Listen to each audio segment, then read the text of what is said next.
इस वक्त जो हम प्राइस देख रहे हैं वो 21.9649 है। कहने को तो ये ए नेटवर्क की प्राइस है, लेकिन ये ए नेटवर्क के ऊपर ए नेट की प्राइस नहीं है, ये क्लियर कर दूं। और ये आपको भी अच्छे से पता होना चाहिए कि इस वक्त ये जो प्राइस है ये ए नेट की प्राइस नहीं है, ये डब्ल्यू ए नेट की प्राइस है। अब सवाल यहाँ पे ये बनता है कि ये प्राइस डब्ल्यू ए नेट की प्राइस है, तो कुछ महीनों बाद जब हमारे पास ये लॉन्चिंग होती है, ए नेट की प्राइस का डिसीजन होता है, तो क्या जो हमारे पास डब्ल्यू ए नेट हैं वो इसी प्राइस पे मार्केट में सेल हो सकते हैं? क्या वो इसी प्राइस पे चल सकते हैं? अगर हम लेके रख लेते हैं मिसाल के तौर पर, अब बात को समझिएगा, मैंने इसको ख़रीदा $5 पे। अब देखो मैंने इसको $5 पे ख़रीद दिया। अब कुछ महीनों बाद क्या इसकी प्राइस $10 होगी, 20 होगी, 25 होगी, 30 होगी? हमारे पास जो कॉइन है उनकी प्राइस पंप होगी कि डंप होगी? ये बड़ा इंपॉर्टेंट सवाल है। और यहाँ पे दोस्तों मैं आपसे अक्सर कहता हूँ, यार देखो, आप अगर ए नेटवर्क को ज्वाइन कर चुके हो तो ए नेटवर्क को साथ साथ समझो, और समझने के लिए उन्होंने आपको अपना बेहतरीन प्लेटफॉर्म दिया है। मतलब जब भी आपके सामने आते हैं, जो भी अपडेट लेके आते हैं, उसमें कोई ना कोई आपकी एम्बिग्युइटी क्लियर होती है, उसमें कोई ना कोई टॉपिक डिस्कस किया जाता है, उसमें कोई ना कोई चीज़ ऐसी आपके साथ शेयर की जाती है जो आपके जहन की गुत्थी को सुलझा देती है, और फिर आप महसूस करते हो, यार यही तो मैं सोच रहा था, यही तो मुझे चाहिए था। अब देखो यहाँ पे जो रिसेंटली आर्टिकल आया है उसने इस कन्फ्यूजन को दूर किया है। वो कहते हैं, आज हम वन वे ब्रिज की बात करते हैं। वन वे ब्रिज क्या है भाई? देखो, जब आपने डब्ल्यू ए नेट को ख़रीदा तो क्या डब्ल्यू ए नेट खरीदने का मतलब ये है कि आप ए नेट को ख़रीद रहे हो? अब ये सारी बातें नेटवर्क का जो वाइट पेपर आया है उसके पॉइंट ऑफ व्यू से दे रहे हैं। At the centre of this update one fundamental principles. अब अगर आप ये एक लाइन समझ लेंगे ना तो आपको सारा आर्टिकल चुटकियों में समझ आ जाएगा। Native A net originates through the layer 1 mining and issuance rules.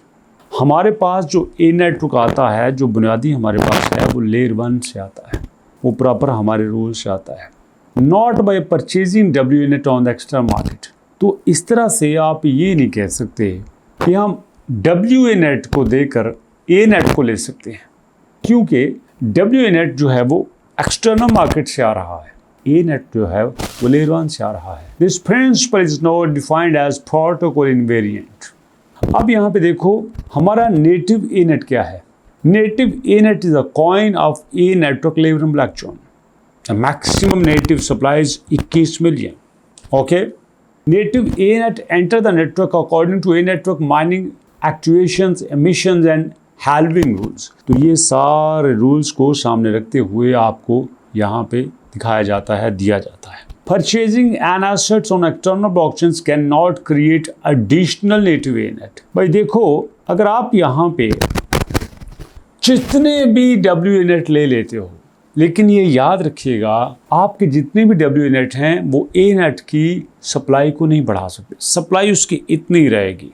Okay, तो यहाँ पे W net is better understood as external market representation of a net. अब देखो मार्केट में हमने जो दिखाया है वो डब्ल्यू ए नेट दिखाया है क्योंकि ये एक्सटर्नल मार्केट में चल रहा है। Once the external market peoples can buy, sell, hold, transfer, swap, participate in available liquidity, but there is an important distinction. Purchasing a net does not mean purchasing native layer 1 a net। अब अगर आपने W A net को खरीदा है तो means आप ए net खरीद रहे हो? नो, आप ए नेट नहीं खरीद रहे। Ownership of W net is not right to redeem it for newly spendable native A net. तो आपने अगर इसको खरीदा है तो इसका मतलब ये है कि इसके बदले में आप ए नेट नहीं ले सकते। ओके, तो यहाँ पे ये क्लियर करवाया गया है कि अगर आपके पास ए नेट है तो ए नेट समझ लो वो करेंसी है कि जो कुछ भी हो सकता है, इसके पास ज़्यादा पावर्स हैं, ये पेरेंट है। अब इसको सादा लफ्ज़ों में समझ लो कि ये पेरेंट है, और उसके बाद आपका जो डब्ल्यू नेट है वो इसका चाइल्ड समझ लीजिए। मतलब इसकी क्वालिटी उसके बराबर नहीं हो सकती, बट वो अपनी पूरी की पूरी जो है वो पावर ला सकता है। अब देखो imagine A minor has complete 1000 session and mine 5 native Annette. अब एक बंदे ने माइनिंग किया है और उसने 5 एनेट जो है वो माइन कर लिए हैं। The same person separately purchase 100 WNet। अब एक बंदे ने 100 एनेट भी खरीद लिए हैं। अब मिसाल को ऐसे समझो जैसे हमारे WNet की प्राइस जो है वो $20 है, तो वो 100 खरीद लेता है। तो मेरे भाई उसने $2000 दे के ये 100 एनेट खरीद लिए।